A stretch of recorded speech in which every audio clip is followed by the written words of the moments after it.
მოგესალმებით მეგობრებო. სტუმრად ვართ ახლა ბატონ ზურას ანიკიძესთან, რომელმაც გადალახა როგორც ჩრდილოეთ პოლუსი, ასე სამხრეთ პოლუსი. ნაწილი გზა გაიარა ამ სასწაული ავტომანქანებით. ყველა იცნობს დარწმუნებული ვარ, მაგრამ მინდა კიდევ ერთხელ არ მოგედგინოთ ეს მაგარი ადამიანი, ვაშკაცი, ქართველი ჩვენი მეგობარი. გამარჯობათ ბატონო. გამარჯობათ. როგორ გძანდებით? შეიძლება თქვენი მოგზანება ჩვენს მომავალში. როგორ განწყობაზე ხართ? აბა მოგვიყევით, როგორ მოიარეთ? იმდენი შეკითხვები გვაქვს, მოკლედ თქვენთან დაგროვილი, რომ აღარ ვიცით საიდან დავიწყოთ. დავიწყოთ ალბათ იმით, როგორც დავიწყეთ. და გინდა იჯერეთ, გინდა რა ყველაფერი დაიწყო აი აქ ამ სოფლიდან. მოხალხეებიდან ჩემი სამშობლო არის, სადაც დავბრუნდი კოვიდის პერიოდში. და აქ შემომთავაზეს დავხმარებოდი ამ ექსპედიციას ორგანიზებაში, ლოგისტიკაში და ნებართვების აღებაში და აქედან გავხდი ამ one of a kind ექსპედიციის მონაწილე და წევრი 8 ვიყავით. ანუ საქართველოსდანვე დაიწყო ეს, ხო? ფაქტიურად საქართველოსდან დაიწყო, აქ მოვილაპარაკეთ ყველაფერი, შევთანხმდით და აქედან უკვე ყველა შეუდგა თავისი საქმიანობას. და ისეთი პერიოდი ირჩევა, აი სამოგზაუროდ, თუ ამას მოგზაურობა შეიძლება დავარქვათ, გარკვეული, ასე ვთქვათ, ფანჯარა არსებობს, სადაც არის ოპტიმალური ტემპერატურა, არც ძალიან ცივი და არც ძალიან, ასე ვთქვათ, თბილი. სადაც შეიძლება ყინული ისე დასუსტდეს, რომ საერთოდ ფეხითაც ვეღარ გაიაროთ. ჩვენ თავზე გამოვცადეთ, იმიტომ რომ ტესტ-დრაივის დროს ერთ-ერთი მანქანა ჩავარდა, ჩატყდა ყინული. საბედნიეროდ არავინ არ დაშავებულა, ყველამ თავი მშვენივრად გაასწრო, ესე იგი ჩაძირამდე გამოსულიყვნენ. მანქანამ წყალში გაატარა 6 თვე, 6 თვის მერე ჩვენ დავბრუნდით, ვერტფრენებით, ტექნიკით, ისლანდიის სპეცსამსახურების პინთავებით. და ეს მანქანა დავაბრუნეთ საქართველოში. ლურჯი ფერის მანქანა. კი ბატონო, ლურჯი ფერის, დღესდღეობით დიღომში იმყოფება და იმედი გვაქვს, რომ ამ მანქანა ჩვენ აღვადგეს და როგორც პატარა ისტორიის ნაწილი იქნება საქართველოში. სხვათა შორის ერთ-ერთი მანქანა არის არქით რაკის მიერ მომზადებული ეგეთი კალიბრის, რომელიც ჩვენს ტერიტორიაზე იმყოფება. ეს არის მეორე. ეს არის ჰიბრიდი.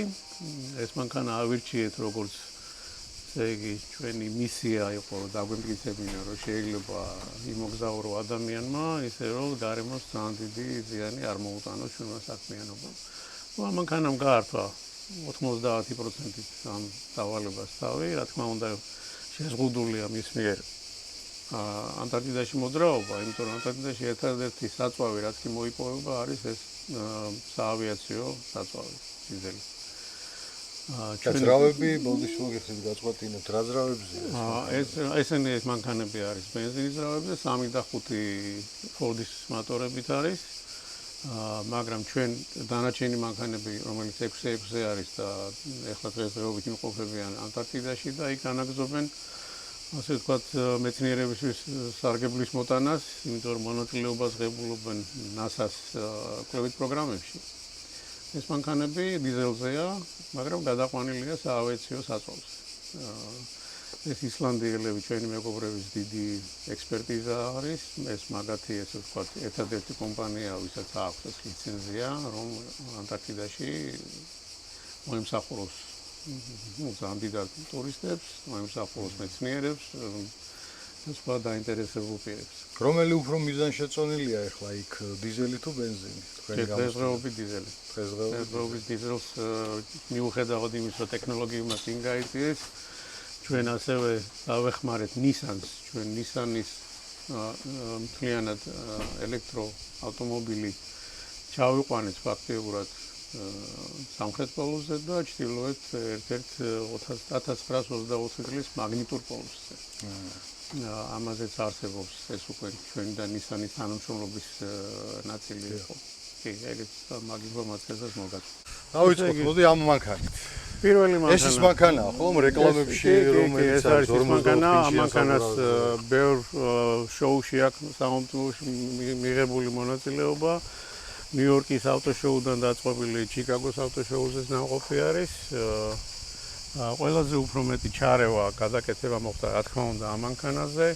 ამჟამად ეს დგას 39 ინჩიან ფორბლებზე, მაგრამ თავიდან ეს მანქანა იდგა 44 ინჩიან ფორბლებზე, რომელიც არქტიკული ვარიანტია. გადაკეთებულია ფაქტიურად მთელი სავალი ნაწილი. გაძლიერებულია დაახლოებით 360%-ით ყველაფერი. გაწეულია წინ სავალი ნაწილი 5 სანტიმეტრით. ეხლა ამჟამად როგორც აღნიშნე ეს უფრო გზაზე სასიარულო ვარიანტი, იმიტომ რომ ის ფორბლები სიცხეში ვერ აიტანს დიდსიარულს, ამიტომაც ეხლა დგას ამ ფორბლებზე, თორე ეს არის 44 ინჩიან საბურავებზე. ეს რა ძრავზეა? ეს არის 3.5 ორმაგი ტურბირებით ფორდის ძრავი. ყველა მანქანა ერთი და იგივე ავირჩიეთ, ეს გაკეთდა მიზანდობლივად, იმიტომ რომ რამე რომ მოხდარიყო სადმე რომელიმე ქვეყანაში, რომ შეგვძლებოდა ერთი მანქანიდან მეორე მანქანაზე გადაგვეტანა, იმიტომ რომ ფაქტიურად იდენტურია. ისიც F-150-ის ბაზაზე არის საწყობილი ეს მანქანები. ნუ აქ რა თქმა უნდა ცვლილებები უფრო ნაკლებია ვიდრე ამ მანქანაზე, მაგრამ ამასაც ბლომა დააქვს შეცვლილი, გაძლიერებული აქვს ესევე სავალი ნაწილი, მოდიფიცირებულია, ეხლა დგას ეს 35 ინჩიან საბურავებზე, შეირჩა K2 BF კუდრიჩები, რომელმაც ძალიან უპრობლემოდ მოგვატარა მთელი მსოფლიო.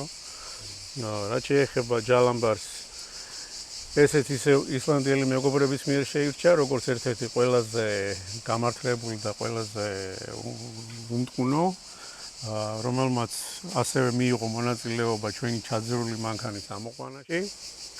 ამ კადრებსაც მოგაძვდით, ძალიან საინტერესო ოპერაცია ჩატარდა. ის ეხმარებოდა ხო მეც. კი, აი ეს ჯალამბარი იყო ზუსტად ამას ხმარობდით მონაცემები კოსმოსიდან, ყინულისის მდგომარეობის თაობაზე.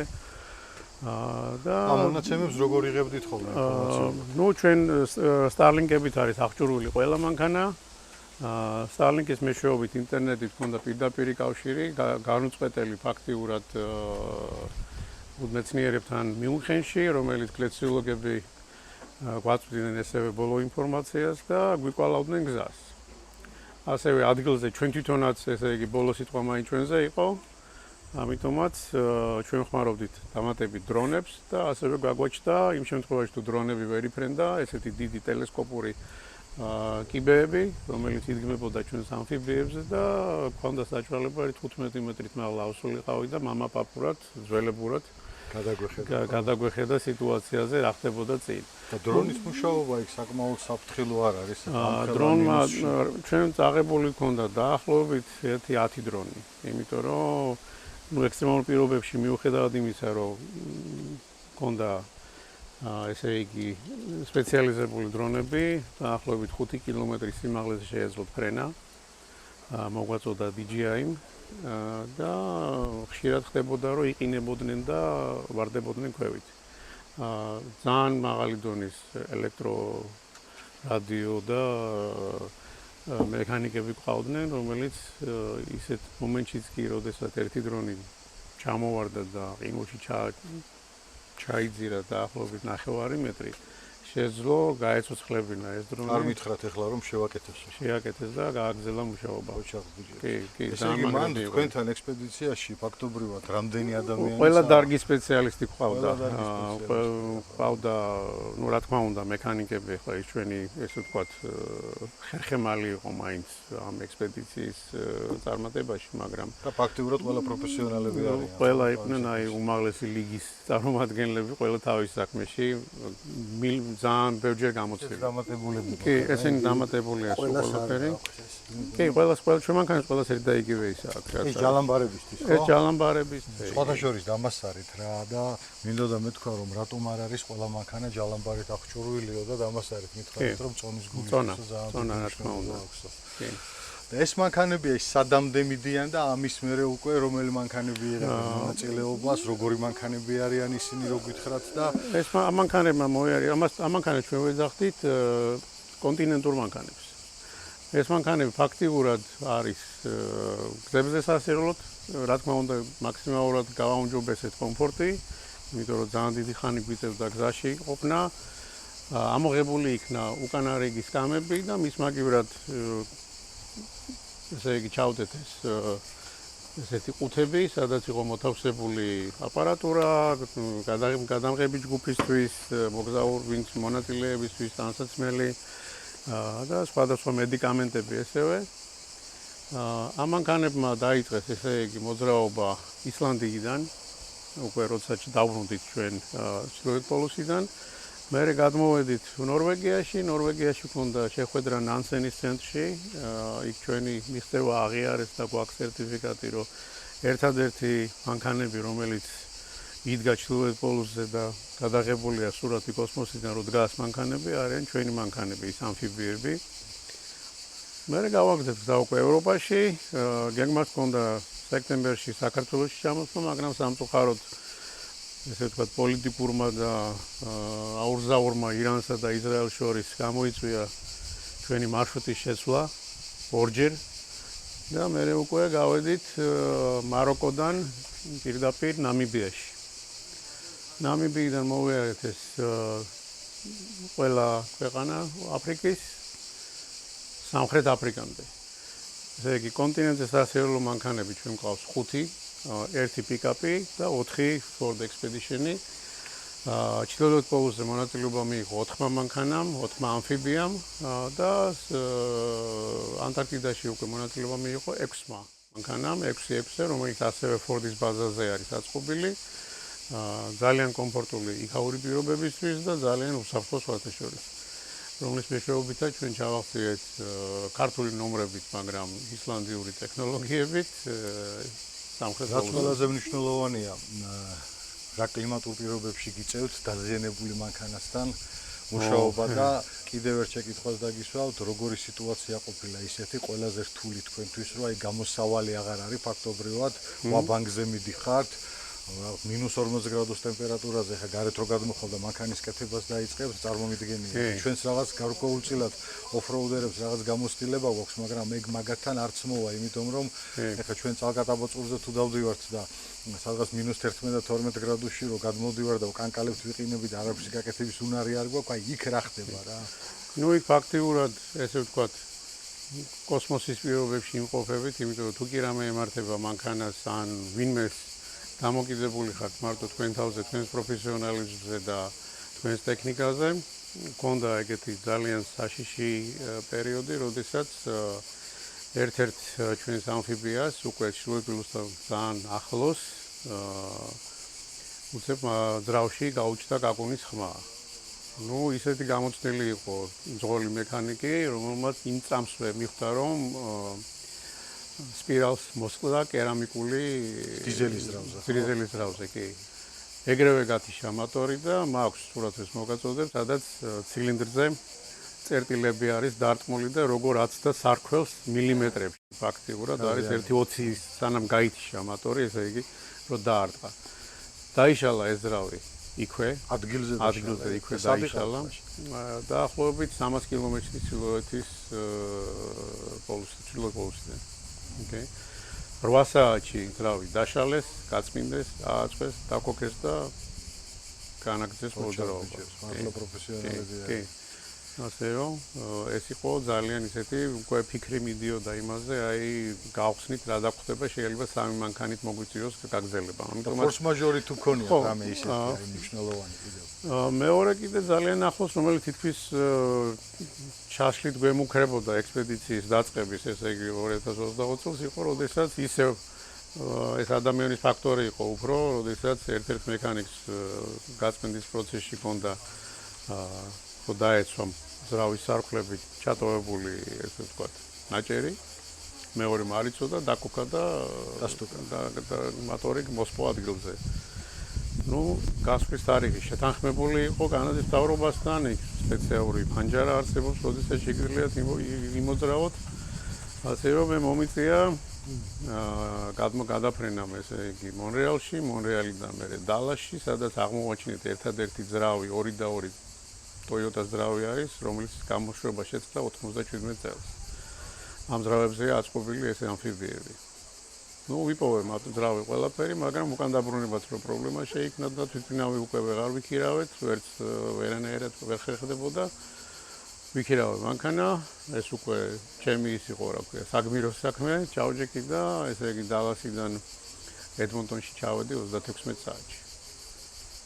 საათნახევრით ადრე მოვასწარი სპეცრეის თვითმფრინავი, ჩვენი თვითმფრინავი იყო ჩარტერული, სადაც ძრავი მოვათავსე თვითმფრინავში და დროზე ჩავიტანეთ დაახლოებით ერთ დღეში ჩვენმა მექანიკებმა ისევე ამოიღეს ძრავი, ჩააყენეს, დატესტეს ყველაფერი და ესე იგი მესამე დღეს უკვე დავიძარით ჩრდილოეთ პოლუსისკენ. მეორადი ძრავი შეიძლება. მეორადი ძრავები, მეორადი ნაწილებით არის აწყობილი საერთოდ ეგ ამფიბიები, ყველა მანქანები, რომლის ნაწილებიც გამოყენებულია, მანდ არის Mitsubishi და Toyota და აღარ გამოდის და ძალიან ბევრი ნაწილი სპორტაშორის ამ მანქანებისთვის არის შეძენილი თბილისში სხვადასხვა ბაზრობებზე, ძალიან ბევრი რამე ელეავას ბაზრობებზე. გინდა ეჯერეთ, გინდა რა, მაგრამ ეს მაგალ ტექნოლოგიური და დაბალ ტექნოლოგიური ესეთი ნაზავი იყო ტექნიკის და საერთოდ ყველაფრის. აქვს თავისი პლუსები დაბალ ტექნოლოგიურსაც, თავის მაღალ ტექნოლოგიურსაც. ძალიან ხშირად რაც უფრო დაბალ ტექნოლოგიურია, უფრო მარტივია, უფრო ამართლებს ეგეთ პირობებში. ეს პრაქტიკა მით უკვე გვაჩვენა ყველაფერი ადგილზე. რეგლამენტის ხო არსებობს აი თქვენთან მაგალითად, აუცილებელი და მნიშვნელოვანია, რომ ეს ქარხნული ნაწილი უნდა დაყენდეს ყველაზე მაღალი ხარისხის, იმიტომ რომ ასეთ სერიოზულ ექსპედიციაში რომ გადიხართ, იქ ხო რაღაც მნიშვნელოვანია, რომ დიდი ხანი გაგვიძლოს ხო ამ ნაწილი მათთვის. კი, მაგრამ ყველა ტექნიკა თუ კი რამე მოძრაობს პოლუსებზე, არქტიკული ტექნიკა, ყველა არის გადაკეთებული, ქარხნული, როგორც ასეთი იქ ტექნიკა ვერ მუშაობს. აბსოლუტურად ყველაფერი რაც კი იქ ჩამოდის, რაც კი იქ მიდის, არის ყველა თავისას რაღაცას იგონებს ახალს, მაგრამ ყველაზე დიდი ექსპერტი როგორც ამ საქმეში არის Arctic Trucks. მათ აქვთ დაახლოებით 500,000 კილომეტრი გავლილი პოლარულ პირობებში.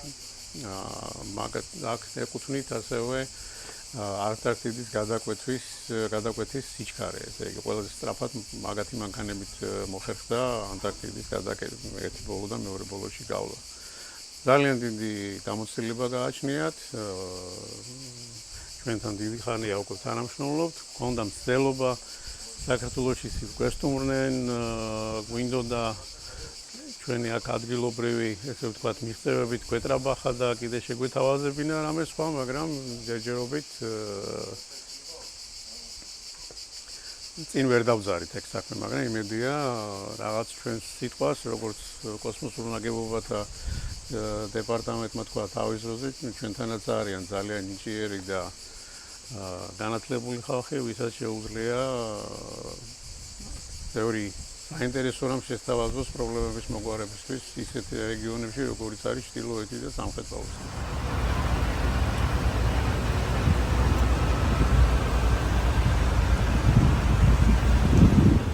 ექსპედიშენები და ეს 6-6, რომელიც ანტარქტიდაში დავტოვეთ, მაგ შევიძინეთ 24 და 25-იანებიც ხავს ჩვენს ფლოტში. მაგრამ ეგ მანქანები დავტოვეთ ანტარქტიდაზე და ემსახურება დღესდღეობით და საინფო ინფორმაცია კი ამერამ NASA-ს. ასე რომ ეს 4 მანქანა ახლა არის საქართველოში, ერთი დავტოვეთ კიდე შვეიცარიაში, რომელიც კონტინენტებზე სასილოს გამოვიყენეთ. ასე რომ საქართველოში არის ნაწილი მხოლოდ იმისი, რაც ჩვენ გამოვიყენეთ ამ მოგზაურობის დროს. ფაქტობრივად ახლა თქვენ ეს ექსპედიცია უკვე დაამთავრეთ, ხო? გავიდა ბოლოს. სიმბოლურად რაღაც საქართველოში ვერ მოხდით შარშან, მაინც ჩემი დაშინებით იყო ასე ვთქვათ, რომ მაინც ჩამოსული ყავით და საქართველოში მაინც მოგვეწყო სიმბოლური პატარა მარში მაინც, იმიტომ რომ ძალიან ბევრი ველოდებოდნენ შემადგენლებით, მოგრებით, წარმომადგენლებით რაღაცა სომალია და ხალხის გატყვა არ გამოახერხეს. იმენზე შევიკრიბეთ სამიგივად.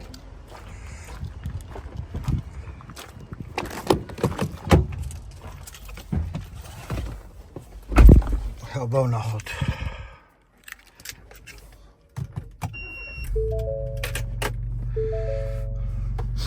აბა რადიოს მოკიდეთ ხელი.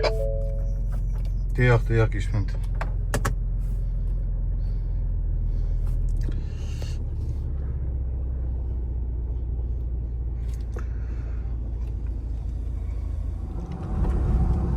აი რამხელა შეგძნებაა რა, იცი სადზე ხარ? აი იმ მანქანაში, რომელიც ყველაზე ექსტრემალურ ვითარებაში იყო რა და გაიარა ყველაფერი და გადალახა რა. აი ეს რა ვიცი, წარმოუდგენელია რა. ჩვენ ოფროუდზე რო გავდივართ წალკადაბაწყურზე და იქ 2 დღე შემთხვევით ჩავრჩებით და ვაი დღეში რო ვარ და განვისტი დავნერვიულობთ. აქ არ ვიცი, აი ენით აღუწერელია რა. ძალიან მაგარია, სასწაულია, რა ვიცი, რა გითხრათ. რომელი და სულ თვითნაკეთია? ნაკეთია ყველაფერი აღწერა. უხსტებდადი აგედება ხელში კონდა სურათი ზარული რომ იყო ეგეთი ჟურნალი თუ გახსოვ? კი, მახსოვს, მე მახსოვს. იქიდან ამოღებული სურათების მიხედვით უნდა ეგეთი ამე გააკეთებინა და გაკეთებულია 3 მმ-იანი რკინის ლისტისგან. გამოჭედილია საკუთარი ხელი. სტაკიდების სისტემას როგორ გაუთვლია? ეს რა გაგაკეთე. საზაურის რა თქმა უნდა თვალის ჩინივით გაჭრიალებულია. და შეეცვა მეგონი და შეიძლება აწყვეს ისე. გამოვყავთ როდისმე? შეიძლება ხოლმე ჩვენთან აქეთ ლამაზი ადგილები გვაქვს. გამოვყავთ წოდებული. საპატიო სტუმრებს ვაფერებთ ხოლმე. ვინც არა საპატიოა, იმას ძალიან გვაგიგვასია. და რა დრო დაჭირდა ამის ბოლომდე? 3 წელი აკეთებდა. 3 წელი აკეთებდა, ხო? 55 წლისა. ეს როგორც თვითნაკეთში გავიდა და მე დააკანონდა ამერიკული ჯიპის პასპორტი ჰქონდა და იმ პასპორტზე გაუკეთეს, მაგრამ ახლა დღეს თვითნაკეთი უწევია იმაში საბუთებში. სახელიც ეკნება რაღაც თავის მოწებული. არაფერი. სადაც მანქანები.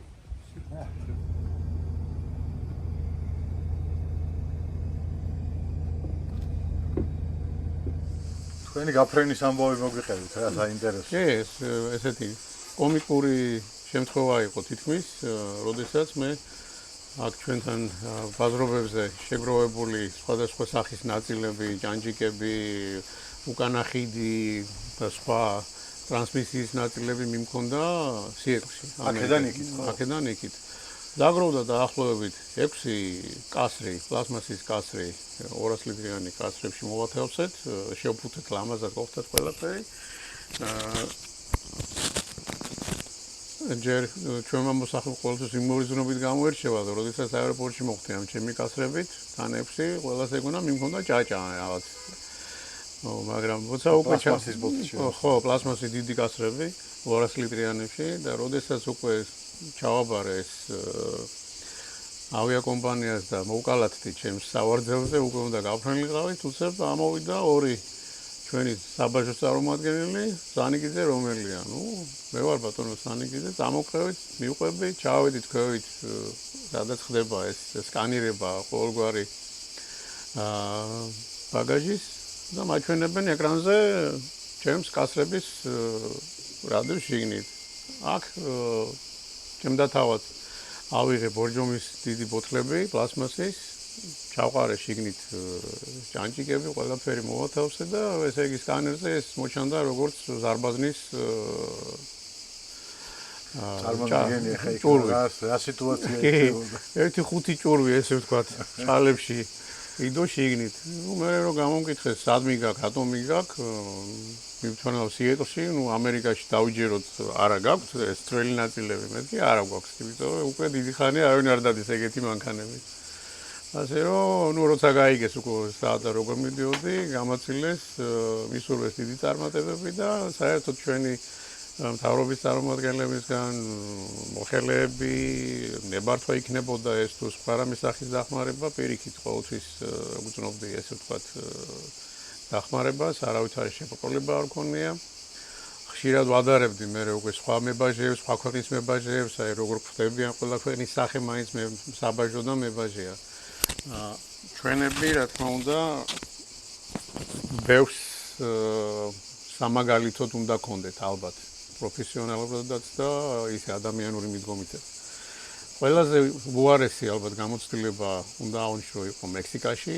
არა დაუნდროს მექსიკას ყველა აქებს როგორც ტურიზმის ქვეყანას, როგორც ეს იყო ყველაზე ცუდი გამოცდილება, რაც კი ჩვენ გავიარეთ აი საბაჟოების გადალახვის პროცესი, ასე ვთქვათ. ყველა საინტერესო ქვეყანა მაინც ჩვენ ვრჩებით, იმიტომ რომ როცა მოგზაურობდით, ხშირად ვეუბნებოდი ხოლმე ჩვენს გუნდის წევრებს, რომ ნუ ესეთი რამე ჩვენც აგვაქვს. და ყოველთვის ჩემს მონაყოლს ეგრევე დაურთავდი ხოლმე ან სურათს, ან ფაქტს დავაყოლებდი.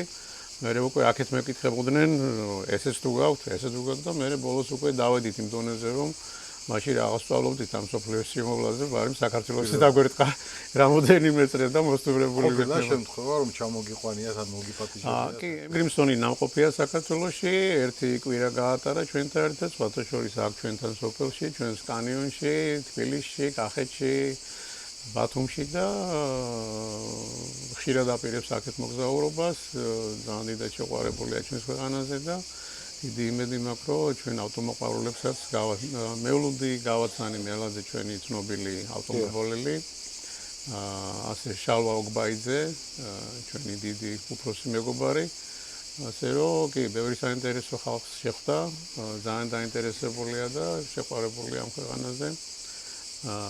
ველოდები ოქტომბერში შევიკრიბებით ისევ ყველა მონაწილე ვინც ვიყავით და სიმბოლურად საქართველოში მაინც დავარტყავთ ესე ვთქვათ წრეს როგორც ეს ჩვენ მქონდა ჩაფიქრებული ამ ექსპედიციის განმავლობაში ერთ-ერთი ეტაპი უნდა ყოფილიყო საქართველოს მაგრამ ისრაელი და ირანის ომმა შეგვიშალა ხელი და მოგვიწია სხვა მარშრუტით გვემოძრავა მაროკოდან ნამიბიის გავლით. ბატონო, რა მინდა იცი შევიკითხოთ, ამ მანქანების გარდა კიდევ რომელი მანქანები გყავთ, რა მოდიფიცირება გაიარა იმ მანქანებმა და რა დანიშნულებაა კონკრეტულად, იმიტომ რომ ის მანქანები უფრო მეტად მომზადებულები არიან, როგორც ხვდებით? კი, ეს მანქანები არის ისევ ფორდის ბაზაზე, 250 F250-ის ბაზაზე აწყობილი. გადაკეთებულია, მათ აქვთ 6x6 ფორმულა. დგას 44 ინჩიან Arctic Truck-ის მიერ შექმნილ საბურავებზე, რომელსაც Nokia ამზადებს. სპეციალურად Arctic Truck-ისათვის ამბურვლების შეძენა გარდა ამ კომპანიის შეუძლებელია, იმიტომ რომ ეს არის სპეციფიურად დამზადებული ანტარქტიდისათვის. სულ სხვა ფორმულა არის რეზინის და საერთოდ მთელი დიზაინი სულ სხვა არის. საქართველოში გვაქვს ეგეთი 4 ცალი ჩვენს მანქანას ვუყენია, მაგრამ ქუჩაში არ გამომყავს, იმიტომ რომ ძალიან სიტყვაში შეუძლებელია მისი ხმარება. მანქანები, რომელიც ჩვენ გვყავს იქ ანტარქტიდაში გადაკეთებულია, გააჩნიათ საცხოვრებელი კუნგა უკან, მომზადებულია კანადაში. ეს ყველაფერი ავაწყეთ უკვე ამერიკაში, ჩვენ გვაქვს განყოფილება, სადაც ამ 6 მანქანის აწყობა მოხდა და მე იქიდან მათი სამხრეთ აფრიკაში გადმოტანა, მე სამხრეთ აფრიკაში გადავდევით ყინულმჭრელზე, რომელმაც ჩვენ უკვე გადაგვსხა, ესე ვთქვათ, ანტარქტიდაში და დაგხვევა. ამ ექსპედიციის შესახებ რომ მოგვიყვეთ, აი რამდენი კაცი იღებთ მონაწილეობას, აი ამ ყველაზე რთულ მონაკვეთებში სადაც მოძრაობთ და დადიხართ. 8 კაცმა მიიღო მონაწილეობა მთლიანად ყველა ეტაპზე. და რამდენი მანქანა იყო? საერთო ჯამში მანქანების რაოდენობა, აქტიური მანქანები, ესე იგი, რომელიც არის 5 მანქანა არის კონტინენტური მანქანა, 4 მანქანა არის ჩრდილოეთ პოლუსზე მოსიარულე მანქანა და 6 მანქანა არის, რომელიც მონაწილეობას ღებულობდა ანტარქტიდის სამხრეთ პოლუსზე. ეს 8 ადამიანი ხართ, რომელიც 8 ვართ, ვინც გავიარეთ ყველა ეტაპი კი. ბევრჯერ აღნიშნია 8 მილიარდი ადამიანი ცხოვრობს ამ ქვეყანაზე და ესე იგი ერთ-ერთი გამიმართლა რომ ვიყავი მეც. თვითონ ექსპედიციის მთავარი მიზანი რა თქმა უნდა იყო რომ სოფლიოში პირველად მომხდარიყო ბორბლებზე შემდგარი მანქანებით დალაშქრა მთელი დედამიწის ჩრდილოეთ სამხრეთ პოლუსის გავლით. ასევე დავეხმარეთ მეცნიერებს, ჩვენ ვზომავდით კოსმოსურ გამოსხივებას, ვზომავდით ყინულის სისქეს და ვემსახურებოდით ვაწვდით ინფორმაციას კალიბრაციაში ვეხმარებოდით. ეს მოძრავი არ იყო ეს ყინულები. ყინულები მოძრავი არის ყოველთვის ჩვენ ღამე რო ჩერდებოდით სიტყვაზე ვიყავით რომელიღაც წერტილში შეგვიძლია გაიღვიძო და აღმოჩნდეთ 20 კილომეტრით ქვევით ან უკან ისევე და ისევ იმის გავლა მოგიწევთ. ჩვენ შემთხვევაში ცოტა გაგვიმართლა, ეგეთი უკანსვლა არ გქონია, ან მარჯვნივ წაიღებდა დრეიფი, ან მარცხნივ, მაგრამ ჩვენ დასაბედნიეროდ უკანსვლას ადგილი ამ არ ქონია. ყინულიდან ყინულზე როგორ გადადიოდით? ყოფილა შემთხვევა კი, ხო ჩავარდა. კი, არის, ოდესაც წყლის გადალახვა მოგვიწია, სადაც ყინული არ არის და ძალიან დიდი ნაპრალი არის და ჩვენი მანქანები ისე არის აღჭურვილი, რომ შეუძლიათ გადალახონ წყლის დაბრკოლებებით. ყოველგვარი დახმარების გარეშე, რა თქმა უნდა, ლიმიტირებულია, ეხლა ოკეანეს ვერ გადალახავს, მაგრამ დაახლოებით 1-2 კილომეტრი შეუძლიათ დაფარონ. ფორს მაჟორ მდგომარეობაში კი, ჩვენ ბევრჯერ მოგვიწია, ამის კადრებიც გვაქვს და მოგაწოდებთ ძალიან ისე დახვეწილად, ორგანიზებულად, პროფესიონალურად ხდებოდა ეს ჩვენი ტექნიკური გუნდის მიერ. ჩემი მოვალეობა ამ ექსპედიციის დროს, თავარი მოვალეობა, რა თქმა უნდა, იყო ცხოველებისაგან დაგვეცვა მონაწილეები, ერთადერთი იარაღის მატარებელი ვიყავი მე. იარაღი იყო ჩვენ. ფოტოშორის საინტერესო ინფორმაციას ხვევით, ეგ გითხარით, როგორ წაიღეთ აქ? ნუ ისევ და ისევ ბიუროკრატიული სიძნელეები რომ დაგვეძლია და კანადაში ბიუროკრატია ძალიან მაღალ დონეზე არის. ჩემთვის აღმოჩნდა უფრო ადვილი ვარიანტი, რომ ჩამოსულიყავი საქართველოში, ჩამებარებინა გამოცდა ამეყო ლიცენზია იარაღის დარების. შემდეგ უკვე იარაღის გატანის უფლებას მიმართე ჩვენ მთავრობას, სადაც ნება დამხდეს და საქართველოსდან წავედი ჩვენი ქართული იარაღით, ასე ვთქვათ. ჩავედი კანადაში, კანადელისთვის, მე კანადის მოქალაქეა ვარ, ჩემთვის უფრო მარტივი იყო, რომ კანადაში საქართველოსდან წავამეყო იარაღი და ჩავსულიყავი კანადაში, ვიდრე კანადაში მეყიდა როგორც კანადელს იარაღი და მე მოგზაურა, სადაც მე მომინდებოდა. ასე რომ აქედან წაღებული იარაღით ვიცავდი ჩვენი ექსპედიციის წევრებს. გამოგიყენებიათ როდისმე? არა, ჩვენ და საბედნიეროდ არ გამოგიყენებია, ცედდათვისთან შეხვედრა გქონდა ბევრჯერ, მაგრამ ისინი ძალიან სპიერი ცხოველები არიან, ძალიან ნადირობის რაღაც ფენომენალური უნარი გააჩნიათ თქვენ ადამიანისთან, რამე სუნს 20 კილომეტრში ყნოსავენ. მაგრამ ძალიან ეშინიათ ხმაურის, აი ძრავის, ну, უბრალო ხმაურის, აი სიტყვაზე რომ ჰაერში გაისროლოთ, ისიც საკმარისია. მაგრამ თუ მიეცათ, ოპორტუნისტები არიან საშუალება, აუცილებლად გადმოვლენ შეტევაზე. ну, ამჟამად ჩვენ ვიმყოფებით ჩემი მეგობრის ახლადაშენებულ სასტუმროში, არქეოპალაში, სადაც ყველა ოფროუდერს თვითონაც დიდი მოყვარულები არიან ოფროუდის და ბუნების. ჩვენ ხედავთ აქ როგორი ბუნება გვაქვს, ეს არის მდინარე ტეხურისპირი, იქ იმყოფება ხეების, ну, არ ჩანს ახლა აქედან, მაგრამ დიდებული ციხე გოჯი. ასევე არის ტეხურის კანიონი, იქ მიყოლებით, ცხელი წყლები და ბევრი საინტერესო რამე შეუძლია სამეგრელოს და სენაკ შესთავაზოს ჩვენი ოფროუდის მოყვარულებს. გესტუმრებით. დიდი მადლობა ბატონო ზურა. ყველაფრის შეთილი იყო ჩვენი მობრძანება. შევხვდებით აუცილებლად და წარმატებებს გისურვებთ ყოველთვის. დიდი მადლობა. ნებისმიერ პროექტებში. მადლობა. კარგად.